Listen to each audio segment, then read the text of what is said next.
Once every few years, a certain kind of game is created. It is a turning point, a game changer, of which future games will be based on and compared to for the foreseeable future. For Bungie, the developers that created the Halo franchise, they wanted their newest ambitious project, Destiny, to not just be another AAA title with evolutionary improvements, but a complete paradigm shift for the first-person shooter and massive multiplayer online genres that will last up to a decade, similar to what World of Warcraft accomplished 10 years ago.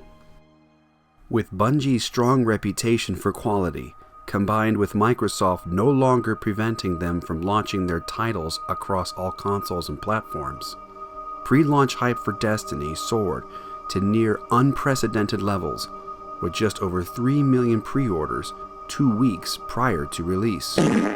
However, overly hyped titles have ruined games and even franchises such as the Call of Duty series, Watch Dogs, and Duke Nukem Forever. This necessitates two questions. What are the reasons for such hype, and is it setting expectations too high for Bungie to deliver? No pressure. To answer both questions, I decided to venture forth to the midnight release of Destiny at the North GameStop in Bismarck, North Dakota, to gain a better understanding. Stop. My name is Sierra and I'm with the Guy Cave, and because of something called Title IX, I will be doing the release of Destiny, not Tim. Tim will be behind the camera, where he belongs. You're welcome, Tim. I keep forgetting I work with Philistines here. Alright, where were we? Let's see, page 3.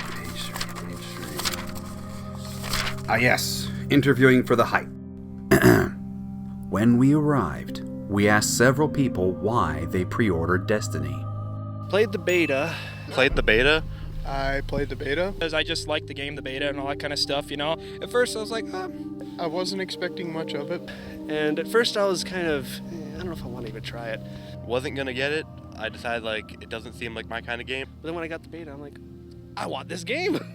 And my buddy Josiah here, he influenced me to get it. But then my friend Josiah kind of egged me on to get it.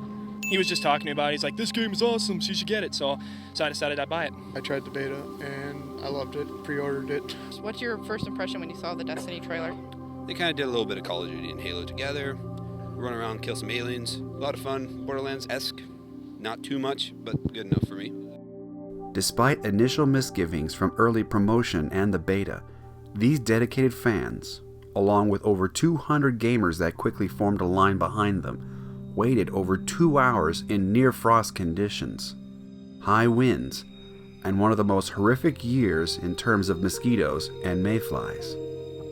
Meanwhile, in Orlando, Florida, Guy Cave co-founder Tom experienced similar weather conditions at his local GameStop. Hello, Guy Cave, and welcome to sunny Florida, where we are enjoying a great trip to Destiny. Now, compared to my North Dakota compatriots, we happen to have beautiful weather. In fact, it's actually really humid out right now. Or not.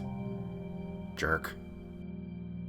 As we approached midnight, GameStop employees handed out wristbands and other promotional items, which we totally didn't nick any of, as we are complete professionals and, okay, maybe a few. Bite me. Once the clock struck midnight, the line began to slowly lurch itself forward, and gamers began to emerge with their copies of the long-awaited title. Some sneaking off with their highly coveted Ghost Edition, while others couldn't contain their collective excitement any longer.